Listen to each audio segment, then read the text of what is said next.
Hi friends, இன்றைக்கி ஈஸியான recipe பார்க்க போகிறோம். ரவா உப்புமா எப்படி செய்கிறதுன்னு. அதுக்கு என்னெல்லாம் பொருள் வேணும்னு பாருங்கள். சின்ன வெங்காயம், இஞ்சி கொஞ்சம் எடுத்திருக்கேன், கருவேப்பிலை, காஞ்ச மிளகா, அப்புறம் ஒரு 1/2 கிலோ ரவை, ஒரு 5-6 பேர் சாப்பிட்ற மாதிரி அந்த ரவை எடுத்திருக்கேன். லோ ஃப்ளேமில் நல்லா வறுத்து எடுத்துக்கணும். கூட கொஞ்சோண்டு ஆயில் சேர்த்துக்கிறேன் வறுக்கிறதுக்கு. அந்த ஆயில் எல்லா இடமும் பட்டுற மாதிரி நல்லா வறுத்து எடுத்துக்கிறேன். அதை வேறு பாத்திரத்தில் மாற்றி வச்சுக்கலாம். அப்புறம் அதே பாத்திரத்தில் 3 ஸ்பூன் அளவுக்கு எண்ணெய் எடுத்துருக்கிறேன். 4 வத்தல் எடுத்துருக்கேன். எண்ணெய் சூடானதுக்கப்புறம் இந்த 4 வத்தலையும் கிள்ளி போட்டுக்கலாம். அதோட கடுகு போட்டுக்கலாம்.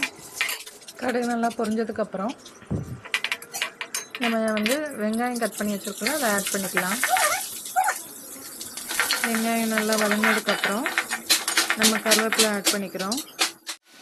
கருவேப்பிலை பொரிஞ்சதுக்கப்புறம் நம்ம 3 செம்பு தண்ணி விடுறோம். அந்த 3 செம்புமே 6 டம்ளருக்கு ஈக்குவலாக இருக்கும். தேவைக்கு ஏற்ற மாதிரி உப்பு போட்டுக்கிறோம். உப்பு போட்டு அந்த தண்ணியை நல்லா கொதிக்க விடுறோம். அதனால் மூடி போட்டு வேக வைக்கிறோம். தண்ணி நல்லா கொதித்து வந்துருச்சு.